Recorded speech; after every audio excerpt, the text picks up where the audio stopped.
صلاة الله وسلام الله على طه رسول الله صلاة الله وسلام الله على Bismillahirrahmanirrahim.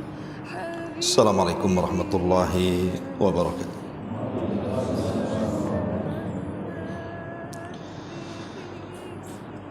Alhamdulillah wassalatu wassalamu ala Rasulillah wa ala alihi wa sahbihi wa mawalah wa la hawla wa la quwata illa billahi wa ba'du. Alhamdulillah, segala puja dan puji hanya milik Allah subhanahu wa ta'ala. Salawat dan juga salam tentunya kita hadiahkan kepada Rasul kita Nabi besar Muhammad sallallahu alaihi wa ala alihi wasallam. Ma'asyiral muslimin wal muslimat rahimakumullah. Masih melanjutkan kajian semalam tentang beberapa fitnah yang terjadi di akhir zaman. Secara singkat, di antara penyebab dan bagaimana caranya kita selamat dari fitnah-fitnah itu, pertama, takalibun nas ala dunia. Banyaknya manusia yang terobahkan dengan urusan-urusan dunia. Dalam hadis yang disahihkan oleh Syekh Nasiruddin Al-Albani rahimahullahu ta'ala dari Abdullah ibn Mas'ud radhiyallahu anhu, dia mengatakan, Nabi sallallahu alaihi wasallam bersabda, sayakunu fi akhiriz zamani qaumun yajlisuna fil masajid hilaqan hilaqan imamuhumud dunya wa fi riwayatin amanihim ad-dunya wa fi ukhra dzikruhumud dunya wa hubbud dunya fala tujalisuhum fa innahu laisa lillahi fihim hajah. Kata Nabi sallallahu alaihi wasallam, akan datang zamannya sebuah kaum mereka duduk di masjid-masjid Allah berhalaqah-halaqah, tetapi yang dibicarakan oleh mereka itu adalah perkara dunia, atau cita-cita mereka urusan dunia, atau mereka lebih banyak berbicara dunia dan juga cinta kepada dunia. Maka jangan duduk bersama mereka, karena Allah subhanahu wa ta'ala tidak punya hajat dengan mereka. Lihat hadis ini, bagaimana Nabi SAW bersabda itu 14 abad yang silam, sudah memberikan arahan kepada kita bahwa nanti akan datang zamannya manusia itu duduk-duduk di masjid bukan berzikir, baca Quran, berbicara masalah agama, sunnah dan yang semacamnya, tapi justru yang dibicarakan dunia. Dan ini sudah menjadi sebuah kenyataan, kan? Justru berbicara bisnis itu malah di masjid, bukan di luar masjid. Padahal kita tahu bahwa di zaman Nabi SAW pertama kali mengadakan salat Jumat, berapa jumlahnya? 40 orang. Itulah kenapa dalam mazhab Syafi'i mensyaratkan jumlah dari salat Jumat itu 40 orang minimalnya, karena memang Jumat pertama jumlahnya segitu. Tetapi ketika di tengah-tengah Nabi SAW sedang berkhutbah, datanglah kafilah dagang dari Syam. Maka separuh daripada jemaah, ada yang mengatakan 20 orang, isyruna rajula, itu keluar mengejar kafilah dagang itu karena takut tidak mendapatkan barang. Maka turunlah surah Jum'ah. Idza nudiya lis-salati min yaumil jum'ati fas'au ila dzikrillahi wa dzarul bai'. Dari sini kita tahu bahwa apa yang disabdakan Nabi SAW itu bukan isapan jempol, memang kenyataan. Sekarang banyak orang itu di masjid tidak lagi cerita akhirat, tetapi kebanyakan cerita dunia, karena manusia sudah terobahkan dengan dunia. Umar bin Khattab radhiyallahu anhu ketika mendapatkan berita bahwa perang ketika melumpuhkan orang-orang Persia berhasil, bahkan Baitul Maqdis juga jatuh ke tangan kaum muslimin di tangan Abu Ubaidah bin Jarrah dan Khalid bin Walid. Masalahnya kunci Baitul Maqdis itu kan tidak mau diserahkan kecuali langsung kepada Amirul Mukminin. Maka Umar pun akhirnya datang dari Madinah ke Syam berdua dengan Aslam pembantunya untuk mengambil kunci itu. Yang menarik adalah ketika sampai di Syam, maka Umar kemudian mampir di tendanya Abu Ubaidah bin Jarrah. Betapa kagetnya karena di tenda itu tidak ada barang-barang mewah, padahal dia seorang jenderal. Kalau hari ini jenderal banyak duitnya, banyak bisnisnya. Ini jenderal tidak punya apa-apa di tendanya, padahal menaklukkan negeri adidaya Persia. Harusnya banyak harta ghanimahnya. Disitulah Umar bin Khattab radhiyallahu an menangis ketika melihat Abu Ubaidah dan mengatakan, kulluna ghayyaratna dunya. Kami semua wahai Abu Ubaidah terobahkan dengan dunia, illa anta, kecuali engkau. Begitulah dunia bisa merubah segalanya. Dalam sebuah hadis masih disebutkan dalam silsilah ahadits as-sahihah, la ya'tiyanna 'alan nasi zaman qulubuhum qulubul a'azim hubbud dunya wa sunnatuhum sunnatul a'rab. Akan datang zamannya, kata Nabi SAW, di mana hati-hati mereka seperti hati-hati orang asing, cinta dengan dunia, tapi sunnah mereka seperti sunnah orang-orang Arab. Ma atahum min rizqin ja'aluhu fil hayawanat yarawna al-jihad dararan waz zakah maghrama. Apapun yang Allah anugerahkan daripada rizki kepada mereka, mereka jadikan hanya untuk menghabiskan kehidupan dunia mereka saja. Dan mereka memandang jihad itu memadaratkan dan zakat itu merugikan. Lihat hadis ini. Nabi SAW mengatakan nanti akan muncul zamannya manusia-manusia itu hati mereka hanya terpaut dengan dunia saja. Belum tidur sudah cerita dunia. Nanti sebelum tidur angan-angannya dunia. Bangun tidur juga begitu. Kemudian Nabi SAW mengatakan, ma atahum mir rizkin ja'aluhu fil hayawan. Di mana setiap datang rizki dari Allah Subhanahu wa taala, mereka habiskan hanya untuk menyenangkan kehidupan dunia saja. Dia bekerja 1 bulan itu, ketika gajian, jadi habiskan hanya untuk jalan-jalan, senang-senang. Seolah-olah begitulah kehidupan dia. Tidak ingat akhirat.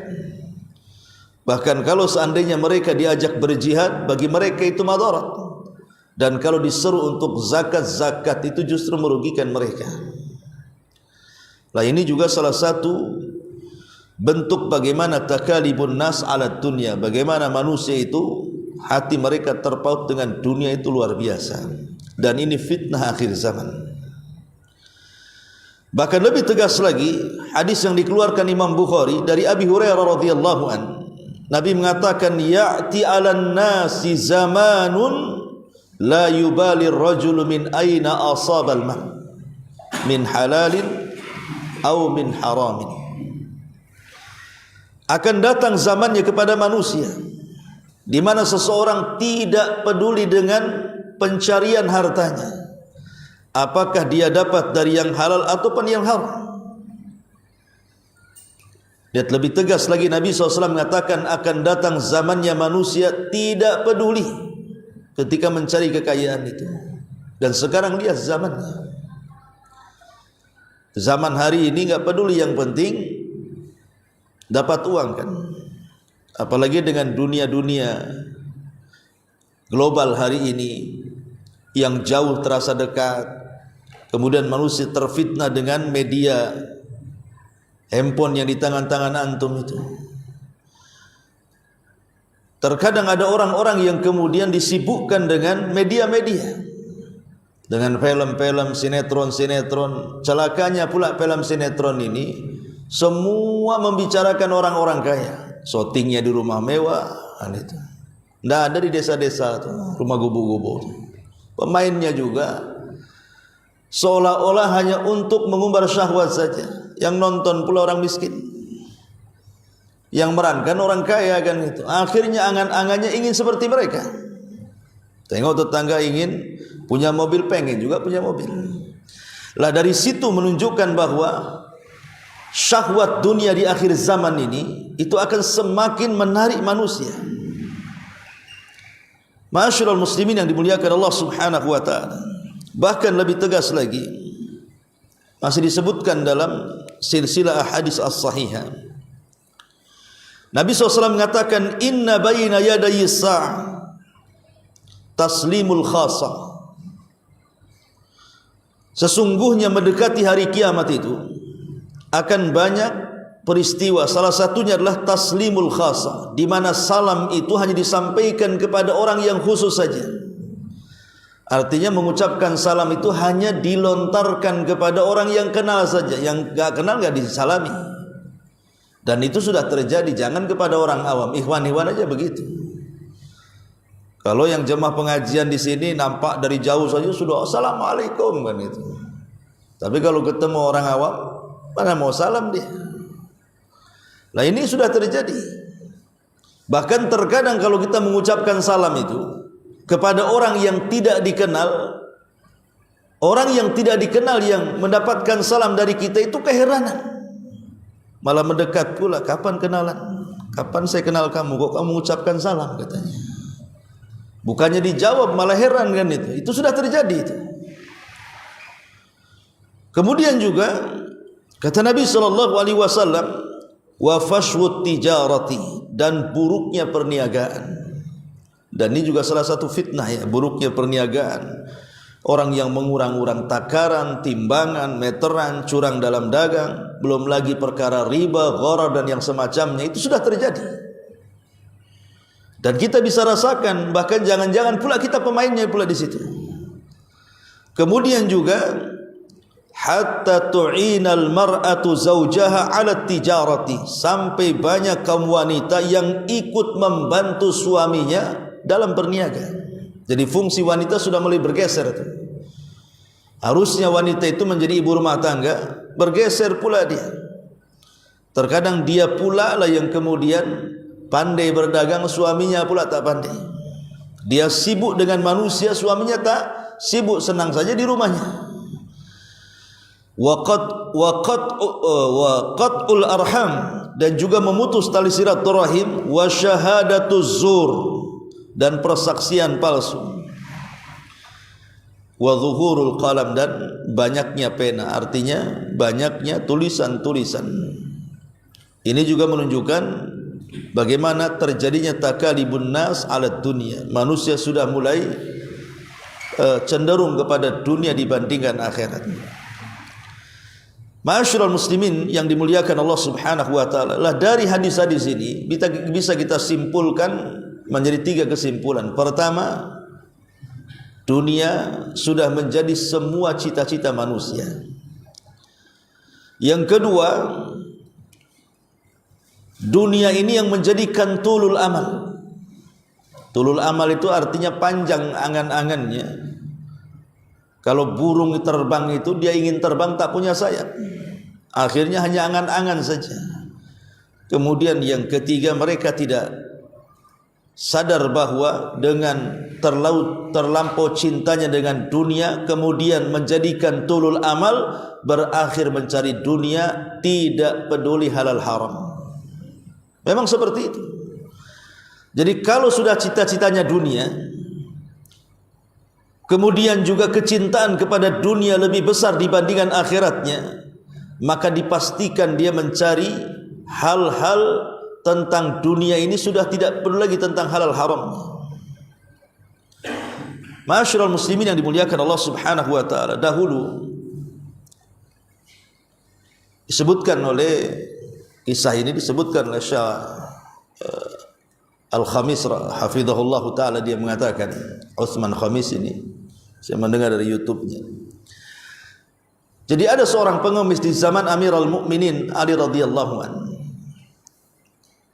Ketika itu Ali radhiyallahu an memang hendak memberikan sesuatu. Dia sudah akan memberikan 400 dirham. Tapi masalahnya Ali radhiyallahu an lupa tuh menaruh uang itu di mana. Sehingga mungkin pengemis ini jengkel. Akhirnya kemudian dia pun pergi, namun sebelum pergi dia mencuri pelana kudanya Ali radhiyallahu an. Setelah itu Ali radhiyallahu menemukan uang 400 dirham itu. Setelah akan diberikan kepada pengemisnya sudah enggak ada pula, sudah hilang kan gitu. Yang ada justru pelayannya dan mengatakan, wahai Amirul Mukminin, barusan ada pencuri mencuri pelana kuda kami. Maka Ali radhiyallahu mengatakan, kebetulan di tanganku ada 400 dirham. Tadinya aku akan berikan kepada pengemis tadi, tapi dia sudah tidak ada. Sekarang kau belikanlah pelana baru, nih uangnya. Berangkatlah pembantunya Ali ke pasar. Sampai di pasar ada pula orang jual pelana kuda. Tawar, dapat pula 400 dirham. Ketika pembantunya Ali pulang dan memberitahu pelananya ini, Ali radhiyallahu anhu heran, ini kan pelana kita katanya. Dari mana kau beli katanya? Maka sang pembantu Ali mengatakan, kami beli dari orang yang seperti ini sifatnya. Ali langsung bertakbir dan mengatakan, Allahu Akbar. Jika yang kau sifatkan itu benar, itulah pengemis tadi yang akan aku beri uang 400 dirham katanya. Rupanya dia pencurinya. Kemudian Ali radhiyallahu anhu mengatakan, demi Allah kalau dia mau sabar, dia akan mendapatkan 400 itu dengan cara halal, tapi karena dia tidak sabar, dia mendapatkan dengan cara haram. Artinya rizki Allah itu tidak akan kemana. Kalau memang hari itu dia dapat 400, ya 400 saja. Itu sudah ditentukan, bahkan dicatat di Lauhil Mahfuz, bahkan dicatat dalam rahim setiap manusia. Lalu kalau seandainya takdir Allah sudah ditentukan bahwa seseorang tidak mungkin melampaui takdir pendapatan setiap harinya, lalu buat apa kemudian dia mengejar dengan yang haram, toh juga dapatnya segitu juga kalau dia mencari dengan yang halal. Lah dari sini ma'asyiral muslimin yang dimuliakan Allah Subhanahu wa taala, orang-orang yang mereka mencari harta dengan cara yang haram itu, mereka tidak yakin dengan takdir hakikatnya. Mereka enggak yakin dengan takdir, makanya mereka tidak tawakal. Padahal Rasul mengatakan, lau antum tatawakkaluna 'ala Allah haqqa tawakkuli la ruziktum kama yurzaqut tayr yaghdu himasan wa taruhu bitana.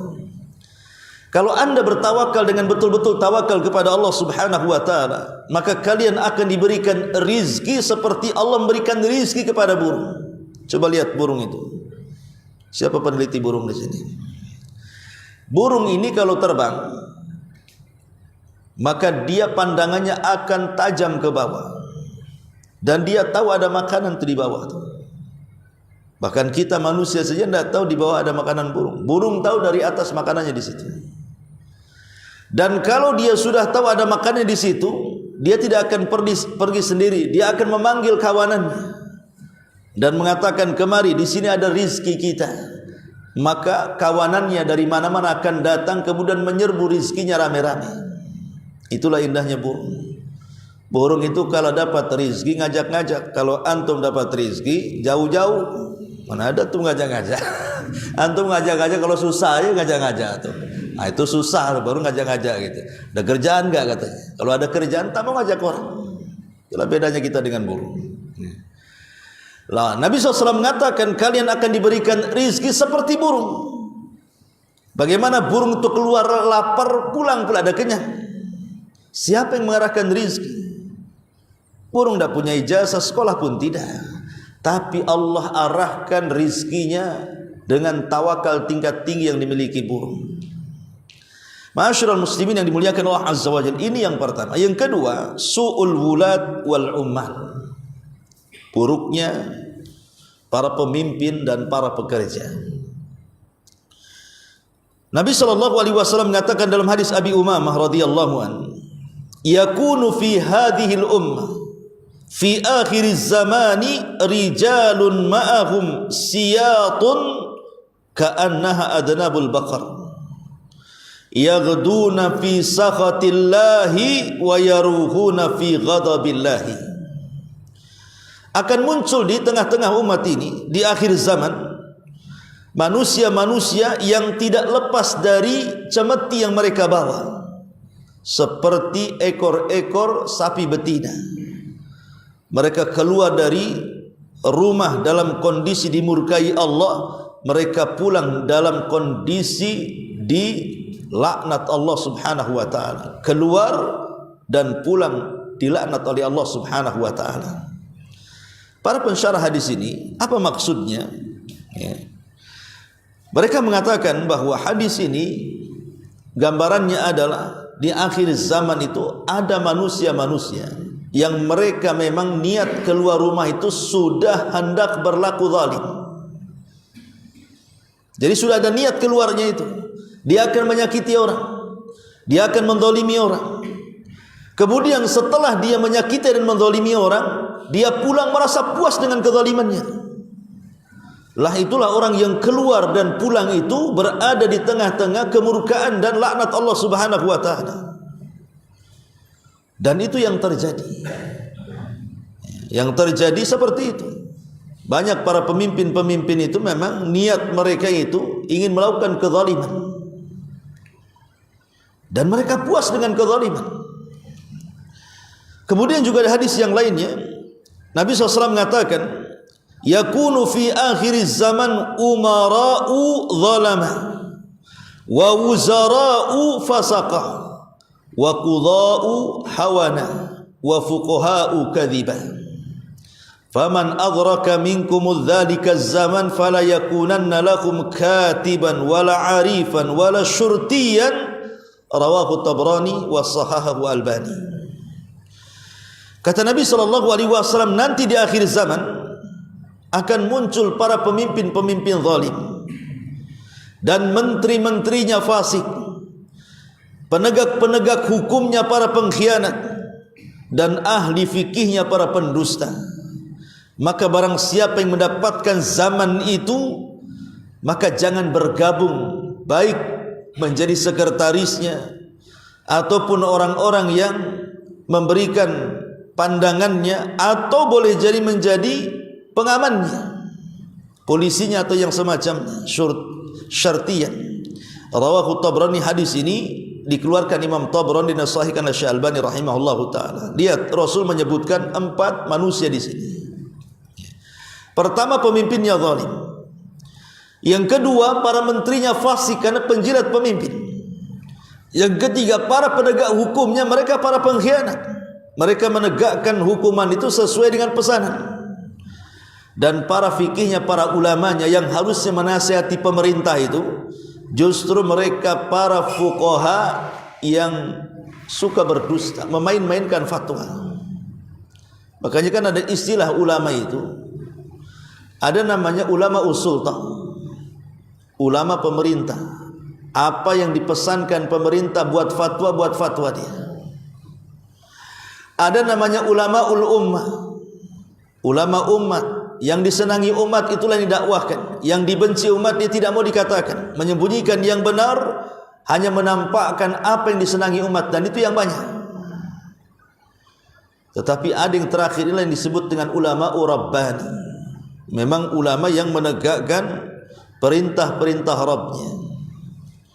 Ma'asyiral muslimin yang dimuliakan Allah Azza wa Jalla. Kemudian juga disebutkan di dalam hadis yang dikeluarkan Imam Ahmad dari hadis Jabir bin Abdullah radhiyallahu anhuma, Nabi pernah mengatakan kepada Ka'b bin Ujrah, a'adzakallahu min imaratis sufaha. Semoga Allah melindungi engkau dari pemerintah yang buruk. Kemudian Ka'b bin Ujrah mengatakan, wa ma imaratus sufaha. Apa yang dimaksud dengan para pemimpin yang buruk, yang jahil, yang bodoh itu? Kemudian Nabi mengatakan, umara'u yakununa ba'di la yahtaduna bihadi wa la yastannuna bisunnati faman saddaqahum bikadzibihim wa anahum ala zulmihim faulaika laisu minni wa lastu minhum. Kata Nabi SAW, akan muncul para pemimpin setelahku, mereka tidak mengambil petunjuk dari petunjukku dan tidak mengambil sunnah dari sunnahku. Maka barang siapa yang membenarkan perbuatan mereka dengan kedustaannya dan membantu mereka dengan kezalimannya, maka mereka bukan termasuk umatku dan aku tidak mengakui mereka umatku. Lihat bagaimana Nabi SAW mengancam dan juga mengatakan 14 abad yang silam bahwa akan muncul para pemimpin seperti ini. Tetapi walaupun demikian, ikhwatu fiddin, bukan berarti kemudian kita dibolehkan untuk melakukan pemberontakan. Seandainya kita dihadapkan dengan para pemimpin yang seperti ini, dan memang sudah dihadapkan seperti ini, maka tetap kewajiban kita adalah mendengar dan taat. Tidak boleh kita melakukan pemberontakan. Sebejat apapun penguasa itu, doakan kepada Allah, mudah-mudahan Allah berikan hidayah kepada mereka. Karena di zaman Imam Ahmad Ibn Hanbal rahimahullahu ta'ala, fitnah khalqul Quran itu kan luar biasa kan. Bayangkan Imam Ahmad itu melawan pemerintah yang berseberangan akidahnya, itu 3 kurun kekuasaan loh. Dari Khalifah Ma'mun, kemudian Ma'mun meninggal, ganti dengan Al-Mu'tasim, Mu'tasim meninggal, diganti dengan Al-Wathiq. Itu 3 kurun kekuasaan itu di atas Mu'tazilah tuh. Dan Imam Ahmad Ibn Hanbal rahimahullahu ta'ala melihat bagaimana teman-temannya disiksa sampai sebagian mereka meregang nyawa, menjadi syahid. Seperti Muhammad ibn Nuh rahimahullahu ta'ala meninggal di penjara. Al-Imam Al-Buwaiti itu temannya Imam Syafi'i itu juga meninggal di penjara. Kemudian Nu'aim ibn Hammad juga meninggal, kecuali Imam Ahmad. Nah, pemerintah itu tidak langsung membunuh Imam Ahmad karena tahu di belakangnya banyak murid-muridnya. Kalau sampai dibunuh bisa terjadi masalah kan begitu. Makanya hendak membunuh pelan-pelan saja. Tapi Allah takdirkan, Allah selamatkan Imam Ahmad. Begitu kuatnya cengkraman Mu'tazilah di zaman itu. Lah di zaman Khalifah Mu'tasim, Imam Ahmad ini sempat disiksa habis-habisan, bahkan didebatkan dengan Ahmad ibn Abi Du'ab kan, begitu-gitu tokoh Mu'tazilah. Bahkan Ahmad ibn Abi Du'ab meminta kepada Khalifah Mu'tasim untuk dikeluarkan hukuman mati. Tapi Khalifah Mu'tasim ketika itu tidak menyetujuinya, cukup minta dipenjara saja. Lah saat di penjara inilah ada peristiwa besar di Amuriyah. Di Amuriyah itu ada seorang wanita yang dilecehkan oleh orang kafir. Kemudian dia berteriak-teriak dan mengatakan, wa Mu'tasimah, wahai Khalifah Mu'tasim, tolong aku, katanya. Kedengaran oleh seorang muslim. Kemudian dia pergi menuju Baghdad melaporkan kepada Khalifah Mu'tasim bahwa ada seorang wanita berteriak-teriak di Amuriyah, dan Amuriyah itu negeri kafir yang dari dulu sulit ditaklukkan. Tapi ketika kemudian ada seorang wanita berteriak dari negeri yang jauh, Khalifah Mu'tasim menggerakkan satu Baghdad. Disinilah makanya Khalifah Mu'tasim mulai lunak dengan Imam Ahmad. Dan Imam Ahmad pun akhirnya memaafkan Khalifah Mu'tasim. Kenapa? Karena dengan menyerang Amuriyah, kemudian Amuriyah kalah oleh Khalifah Mu'tasim yang sebelumnya khalifah yang lain belum pernah mampu menundukkan Amuriyah, bisa ditaklukkan oleh Mu'tasim dan menjadi negeri Islam. Nah, dari situlah Imam Ahmad melihat jasa yang luar biasa. Dia maafkan kezalimannya. Bahkan dia mengatakan, lau kana li da'watun mustajab la da'autul Mu'tasim. Kalau aku punya doa yang mustajab, ku doakan si Mu'tasim itu. dengan doa kebaikan. Begitulah Imam Ahmad mencontohkan kepada kita. Kita disuruh untuk mendoakan para pemimpin, bukan mencaci maki. Mencaci maki lo tidak ada manfaatnya, tapi mendoakan itu jelas ada manfaatnya. Ma'asyiral muslimin yang dimuliakan Allah Subhanahu wa taala. Intinya bahwa inilah fitnah yang kedua ketika rusaknya para wulat, para pemimpin dan juga para umal, para pekerja di sekitarnya, itu di antara fitnah terbesar. Kemudian yang ketiga, qillatul ilmi wa nuqsanuhu wa raf'u. Qillatul ilmi, sedikitnya pengetahuan, wa nuqsanuhu, dan berkurangnya pengetahuan, wa raf'uhu, dan terangkatnya pengetahuan. Nabi SAW pernah mengatakan, mautul alim musibatun la tujbar. Kematian orang alim itu musibah yang tidak bisa digantikan.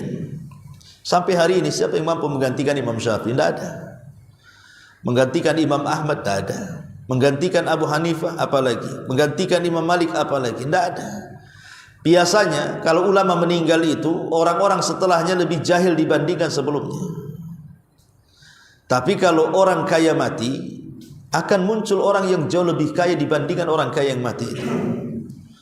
Kalau ada pemimpin yang mati, langsung ditunjuk wakilnya untuk naik, bahkan terkadang lebih hebat dibandingkan presidennya dari sebelumnya, kan gitu.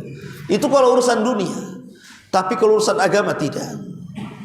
Kalau ada seorang alim meninggal, pasti penerusnya tidak lebih alim daripada sebelumnya.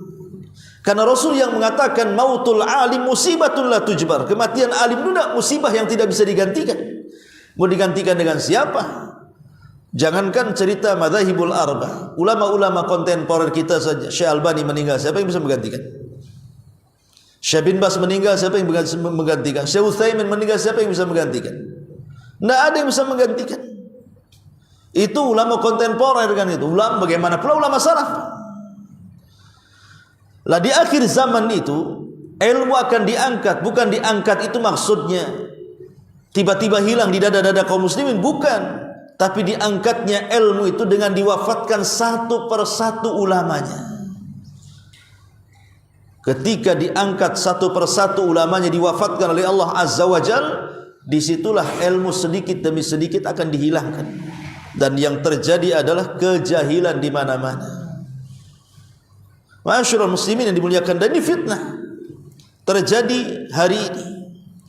Kemudian juga yang nomor 4, intisyarus syarri wa ahli.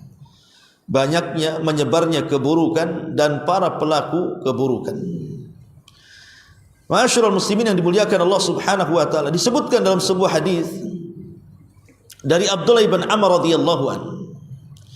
Nabi sallallahu alaihi wasallam bersabda, "Kaifa bikum wa bi zamanin yushiku an ya'tiya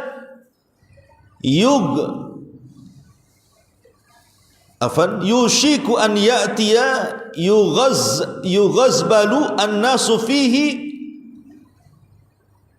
wa tabqa khuthalatu minan nasi qad marijat uhuduhum wa amanatuhum fakhtalafu wa kanu hakadha wa shabbaka baina asabihi qalu kaifa bina ya Rasulullah idza kana dhalika qala ta'khuduna bima ta'rifuna wa tada'una ma tunkiruna wa tuqbiluna ala khassatikum wa tadharuna amra awamikum."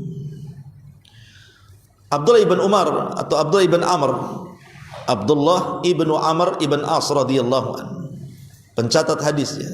Kalau Abu Hurairah itu kan penghafal, kalau Abdullah ibn Amr ini pencatat. Makanya Abu Hurairah mengatakan, tidak ada sahabat yang lebih banyak hafalan hadisnya kecuali aku, kecuali Abdullah ibn Amr, katanya. Karena dia mencatat, aku menghafal. Dan Abdullah ibn Amr ini salah satu dari Abadilah al-Arba namanya. Abadilah al-Arba itu maksudnya sahabat-sahabat yang diawali namanya dengan Abdullah. Ya banyak sih maksudnya al-Abadilah itu, karena di zamannya semua fatwa mengerucut kepada 4 sahabat yang dimulai dengan nama Abdullah itu. Abdullah ibn Umar, Abdullah ibn Abbas, Abdullah ibn Zubair dan Abdullah ibn Amr ibn As, disebut abadilah. Lah Abdullah ibn Amr ibn As radhiyallahu anhu dia mengatakan, Nabi SAW bersabda, bagaimana keadaan kalian dengan zaman yang hampir tiba ini, di saat manusia dipisah dan juga dipecah-pecah, yang tersisa hanyalah orang-orang yang hina di antara manusia. Mereka telah merusak dan mencampur adukan amanah perjanjian mereka, yang membuat mereka saling berselisih, dan beginilah keadaan mereka. Beliau kemudian mencontohkan dengan menjalin jari-jarinya. Kemudian mereka bertanya para sahabat, bagaimana keadaan kami wahai Rasul jika keadaannya seperti itu? Maka Nabi SAW mengatakan, peganglah dengan erat apa yang kalian ketahui dan tinggalkan apa yang kalian ingkari. Terimalah dari orang-orang tertentu kalian dan tinggalkan urusan orang-orang awam kalian. Lihat bagaimana Nabi SAW menggambarkan kondisi akhir zaman. Kalau manusia sudah rusak di sana sini, apa yang harus kita lakukan? Maka Rasul mengatakan, peganglah dari apa yang kalian ketahui, kemudian tinggalkan dari yang kalian ingkari. Pegang kepada orang-orang khusus kalian, maksudnya para ulama, dan tinggalkan orang-orang awam kalian. Nah dari sini ini salah satu solusi dari Nabi SAW untuk kembali kepada ilmu, kembali kepada para ulama di tengah-tengah terjadi fitnah itu. Kemudian yang kelima, kathratul fitan, banyaknya fitnah. Dan fitnah itu sumbernya dua, ikhwan. Umumnya fitnah itu yang terjadi itu sumbernya cuma dua saja. Pertama dari syahwat, yang kedua dari syubhat. Syahwat itu yang merusak akhlak, syubhat itu yang merusak agama. Adapun syahwat itu pendorongnya hawa nafsu, adapun syubhat pendorongnya syaitan. Inilah yang merusak manusia ini. Manusia rusak itu imma kena syahwat atau kena syubhat. Karena musuh terberat bagi kita itu kan luar dalamnya. Luar dari setan, dalam dari hawa nafsu. Dari setan muncul syubhat, dari hawa nafsu muncul syahwat. Dan umumnya seperti itu. Ketika Nabi SAW mengatakan di akhir zaman akan muncul sekelompok orang yang mereka seolah-olah mendakwahkan Islam, tapi mereka orang yang paling jauh dari Islam. Mereka melesat dari Islam seperti melesat anak panah dari busurnya. Dan mereka masih muda-muda, tapi mereka jahil. Mereka lah orang-orang Khawarij, kata Rasulullah. Kenapa muncul kelompok ini? Dan ini kelompok pertama yang muncul sebelum Syiah kan. Kelompok ini muncul sebagai kelompok sesat karena kelompok-kelompok ini membawa syubhat kemana-mana. Kalau sekelas ulama dunia di zaman itu namanya Imran ibn Khittan, bisa terpengaruh dengan Khawarij.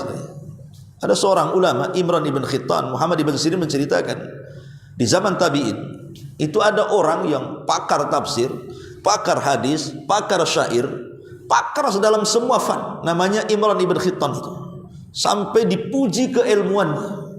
Banyak orang-orang datang dari mana-mana belajar, karena dia menguasai semuanya masalahnya. Belajar tafsir dia pakarnya, belajar hadis kepada dia pakarnya, belajar syair dia pakarnya.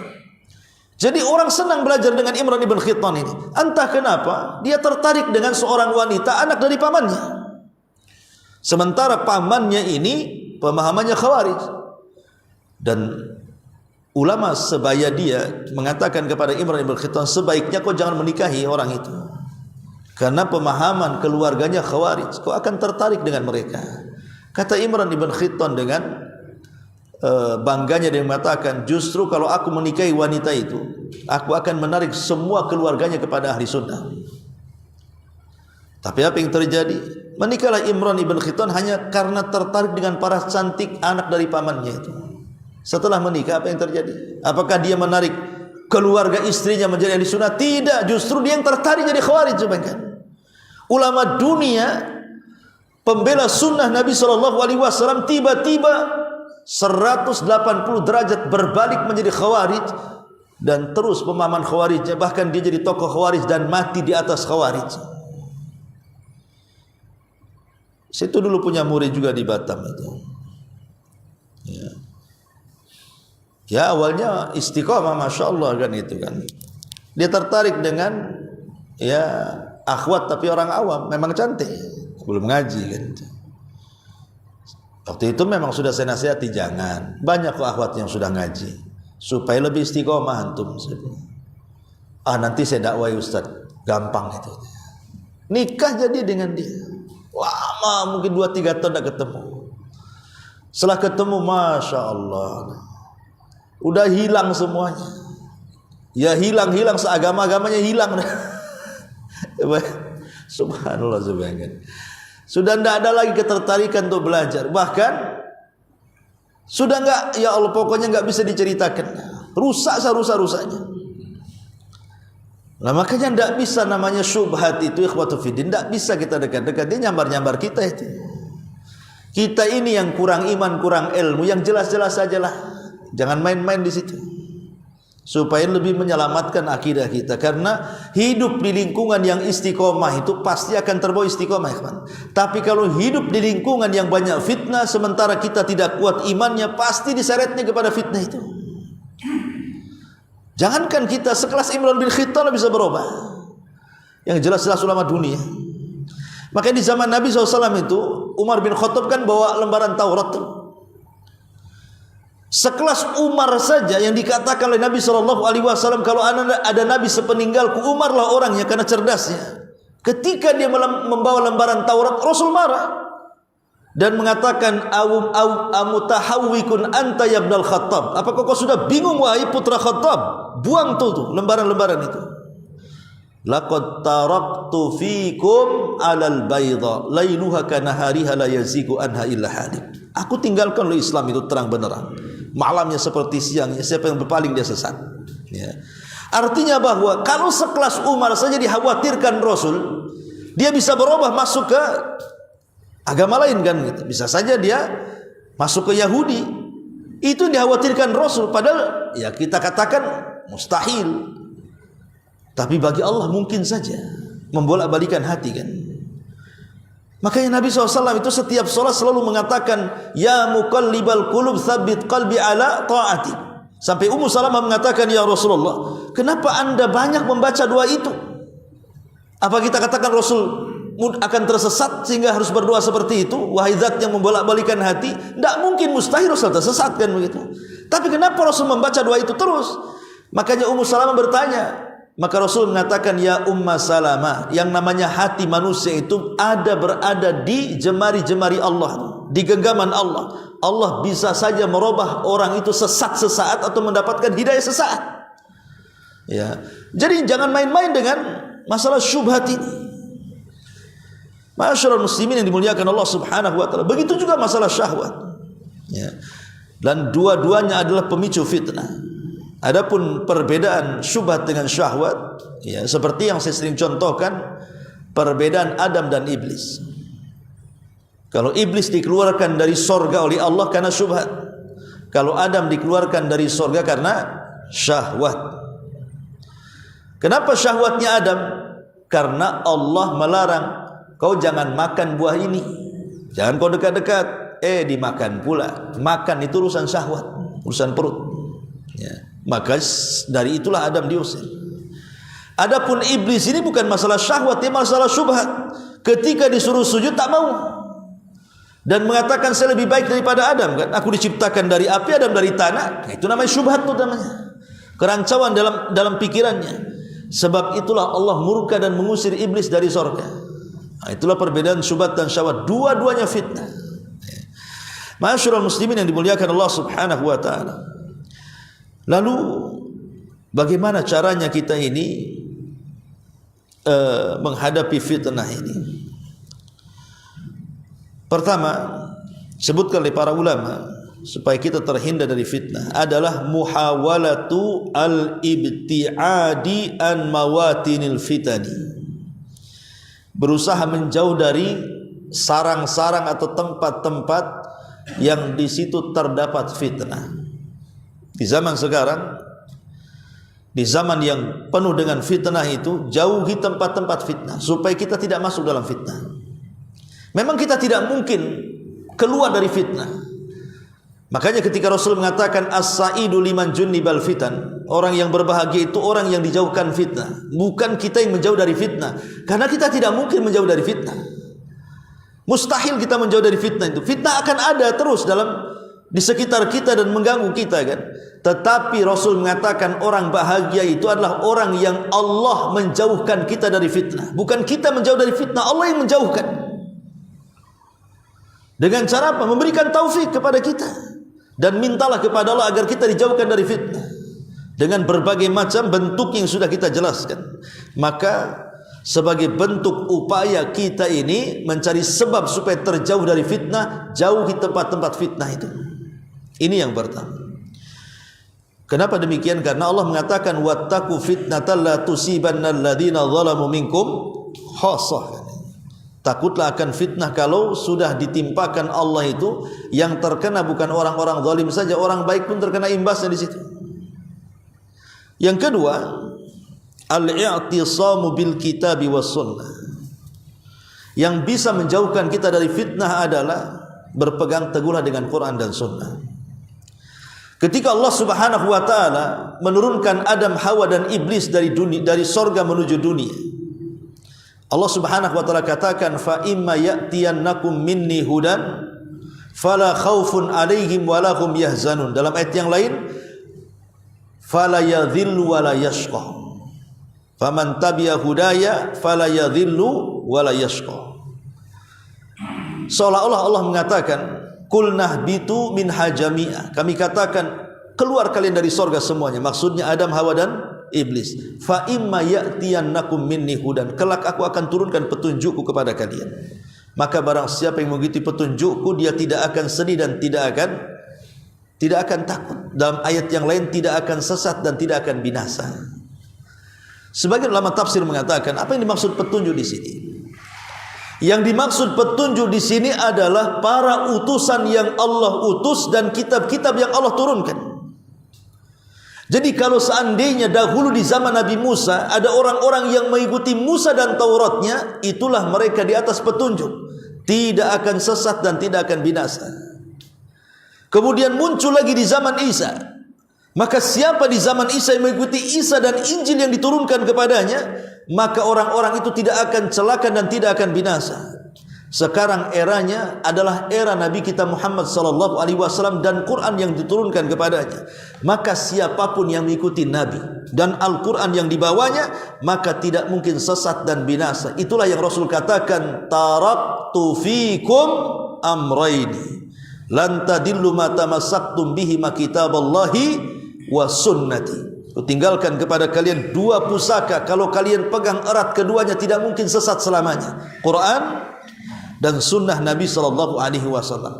Inilah yang bisa menjauhkan kita dari fitnah, berpegang kepada Al-Quran dan sunnah Nabi sallallahu alaihi wasallam. Ya ayyuhalladzina amanu idza tanazza'tum fi syai'in farudduhu ila Allahi war Rasul. Baik, kemudian yang ketiga, antal zamal muslim halal fitani jama'atal muslimin. Hendaklah ketika terjadi fitnah, bergabunglah dengan jamaah kaum muslimin. Artinya bergabung dengan pemerintah, ya. Jangan mengacau. Karena hanya dengan bergabung dengan pemerintah, karena pemerintah ini kan ketaatan ketiga setelah Allah, Rasul dan ulil amri. Tetapi walaupun demikian, ketaatan kepada ulil amri ini terpaut kepada ketaatan kepada Allah dan Rasulnya kan. Artinya kalau mereka memerintahkan yang ma'ruf ya kita taat. Tapi kalau mereka memerintahkan yang batil ya jangan taat. Tapi secara umum as-sam'u wa ta'ah itu adalah kewajiban, karena itu yang bisa menghilangkan fitnah. Kemudian juga yang nomor 4, as-sabr wa adamul ajalati, sabar dan tidak tergesa-gesa di dalam menghadapi fitnah. Karena banyak orang-orang yang tergesa-gesa akhirnya menyesal kan. Contohlah fitnah-fitnah yang ringan saja yang di depan kita. Terkadang ada orang yang diuji oleh Allah itu dengan kesehatannya, akhirnya dia sakit. Diuji dengan ekonominya, akhirnya putus asa. Diuji dengan keluarganya, akhirnya terjadinya perceraian dan begitu seterusnya. Ini kalau kita tidak sabar, menghadapi ujian-ujian fitnah yang seperti ini, orang jadi putus asa, kawan. Betapa banyak kemudian orang-orang sakit yang parah sakitnya, akhirnya kemudian melihat kuburan itu seolah-olah dia mengatakan apa? Laitani makana. Kalau bisa aku saja yang dikubur yang hidup, katanya. Kan banyak orang-orang yang sudah lama sakit, kemudian melihat yang merawatnya sudah jenuh, dia pun kasihan, akhirnya berpikir apa? Lebih baik mati dibandingkan hidup. Disitulah setan lebih dekat kepada orang sakit dibandingkan orang sehat. Makanya kenapa Nabi SAW mengatakan kepada Abbas, pamannya, satu hari Abbas kan sakit parah, kemudian mengatakan, lebih baik saya mati dibandingkan hidup karena sudah banyak menyusahkan orang. Maka Rasul mengatakan, ya Abbas, jangan kau katakan seperti itu. Tidak boleh seseorang itu berangan-angan untuk mati, kata Rasul. Kenapa demikian? Sebab kalau seandainya orang yang berangan-angan itu orang jahat, kemudian disembuhkan penyakitnya, kemudian sembuh, adalah tempat bertobat dia sebelum kematiannya. Tapi kalau dia orang baik, kemudian disembuhkan penyakitnya, adalah dia beramal untuk menambah pahalanya. Jadi kenapa Rasul mengatakan tidak boleh seseorang itu berangan-angan kematian, kan? Karena kalau dia orang jahat, ada kesempatan tobat. Kalau dia orang baik, ada kesempatan menambah pahala. Tapi wa in kana walabud, kata Rasul, kalaupun harus seorang itu berangan-angan kematian, boleh, tapi katakan, ya Allah, kalau memang kematianku lebih baik bagimu, matikan saja. Tapi kalau kehidupanku lebih baik bagimu, maka sembuhkan saya. Itu kalau memang harus ngomong seperti itu. Ya, karena banyak orang-orang yang sakit itu mereka putus asa, maka kewajiban kita yang sehat menenangkan orang yang sakit itu. Dengan cara apa? Kunjungi mereka. Maka di antara syarat Islam yang besar pahalanya itu, yang kalau antum lakukan 70.000 malaikat mendoakan kita, adalah ziaratul mardha, menziarahi orang sakit. Itu bisa menenangkan hatinya. Boleh jadi itu obat bagi mereka. Ya, kalau bisa antum ziarah orang sakit itu jangan bawa pisang, bawa ini, jangan. Bawa obat, madu, batu sauda, kan itu. Sebab kalau bawa pisang yang makan bukan yang sakit, yang jaga tuh biasanya. Jadi bawa obat-obatan, madu, kan misalnya, atau bawa dokter ke rumahnya, atau bawa tukang bekam, pokoknya yang berkaitan dengan dia lah, atau doakan kebaikan. Ya, kemudian kalau sudah sampai di rumahnya, hibur dia dengan menceritakan kebaikan dia. Kalau seandainya Allah takdirkan dia meninggal, maka yang terekam dalam otaknya itu berhusnudzon kepada Allah. Oh, saya ini masih ada kebaikan, mudah-mudahan ada harapan masuk surga. Tapi kalau antum bercerita keburukan, putus asa atau kematiannya, akhirnya suudzon, cepat lu sembuh, nanti kita mabok lagi, toto mati. Ya, jadi otaknya mabuk, neraka nih saya, neraka nih. Akhirnya berburuk sangka kepada Allah, kan. Maka kalau depan orang sakit itu jangan cerita keburukan, cerita kebaikan, supaya dia merekamnya. Oh, saya masih ada punya kebaikan, mudah-mudahan bisa masuk surga. Akhirnya bahagia kematiannya, kan. Itu diantara, karena orang sakit ini lebih sakit kalau tidak ada yang mengunjungi, kan. Orang sakit, dia sudah sakit dengan penyakitnya, lebih sakit lagi kalau antum tidak mengunjungi dia. Jadi kuadrat sakitnya itu jadinya. Udah sakit dengan penyakitnya, lebih sakit lagi kok. Dia kalau sakit saya datang ke rumahnya, giliran aku sakit tak datang pula dia ke saya. Itu kan lebih sakit lagi dia. Sakit hati akhirnya. Jadi kenapa orang ziarah orang sakit itu bagian hak seorang muslim? Karena minimalnya bisa meringankan, gitu ya. Kemudian juga yang kelima, ar-ruju' ilal ulama'i rabbaniyin as-sadiqina ahla basiratin.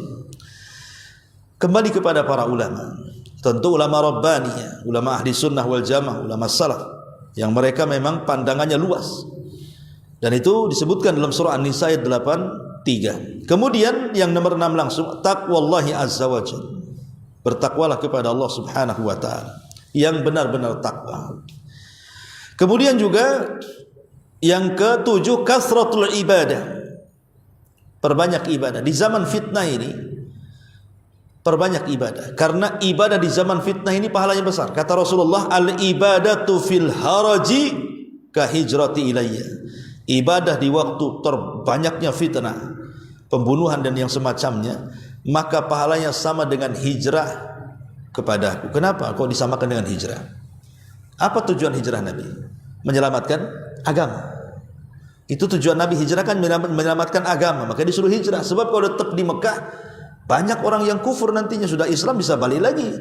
Ya. Makanya untuk menyelamatkan agama, dia dan para sahabat hijrah. Lah ibadah di waktu fitnah juga sama, supaya kita istiqomah, jangan sampai futur. Sebab kalau seandainya kita tidak memperbanyak ibadah di zaman fitnah, nanti kita keseret fitnah, akhirnya hilang agama kita.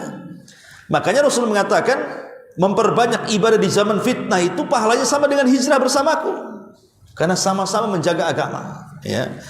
Ini yang nomor 7. Kemudian yang nomor 8, adamul isya'a fi at-tawasul al-internet. Jangan mengikuti berita-berita yang tidak jelas yang tersebar di internet, di medsos. Karena begini ikhwan, dulu kan memang tidak ada handphone ya. Kalau kita mendengar berita hoax, berita dusta itu lama tersebarnya kan, karena kan dari mulut ke mulut, dari kuping ke kuping gitu ya. Kalau sekarang kita ngetik kemudian dimasukkan langsung di share, satu dunia tahu, sehingga fitnah ini akan mudah menyebar. Berita-berita hoax ini jangan ikut terlibat menyebarkan, apalagi dia yang menyebarkan, apalagi membacanya. Karena timbulnya fitnah itu karena terlampau masuk dalam masalah-masalah seperti ini. Saya contohkan dalam sejarah ya.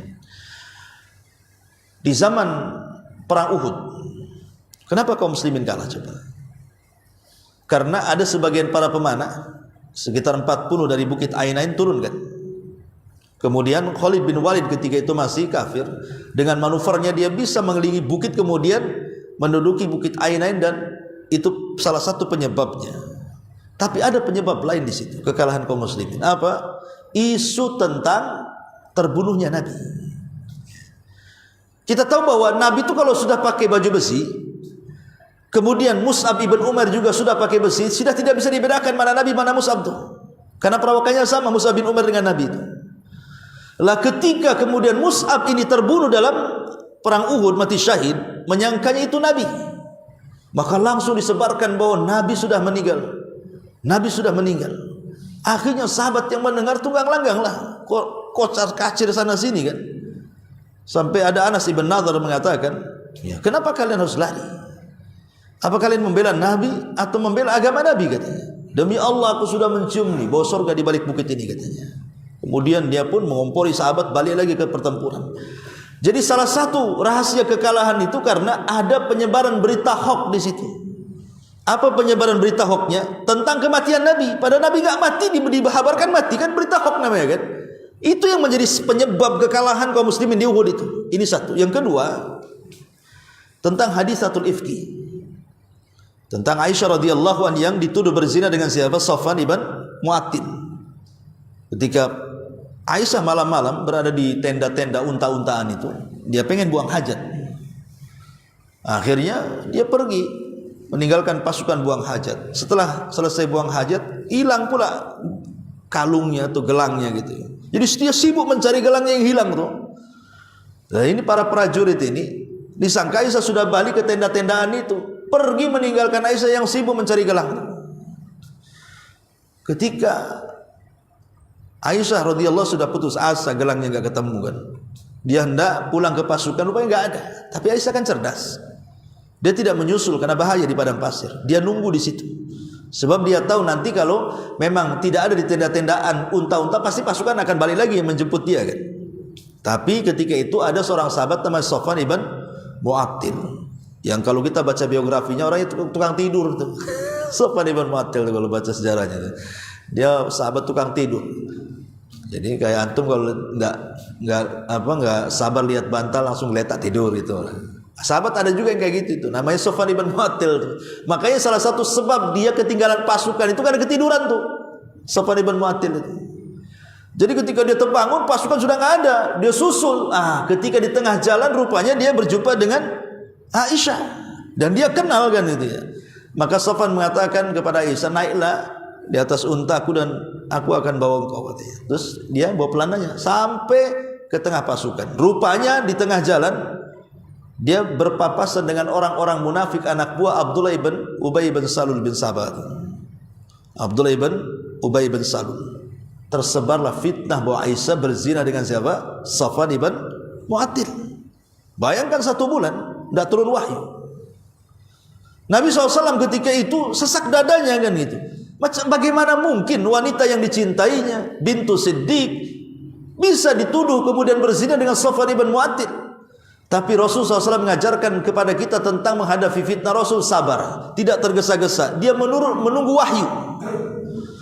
Sampai akhirnya 1 bulan penuh nggak turun juga wahyu. Terpaksalah dia harus tanya betul-betul kepada Aisyah kan. Aisyah, kalau memang kau melakukannya, tinggal bertobat, Allah terima tobatmu. Tapi kalau engkau tidak melakukannya, nanti akan ada pembelaan dari 7 lapis langit sana katanya. Turun wahyu maksudnya.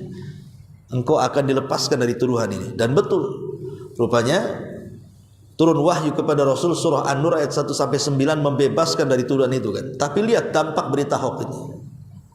Dampak berita hoax, semua terlibat akhirnya, termasuk Mistah, orang yang dinafkahi Abu Bakar, ikut-ikut pula memfitnah. Sehingga ketika semua fitnah sudah terurai, sudah selesai, Abu Bakar marahlah sama Mistah itu. Hampir tidak memberikan nafkah lagi.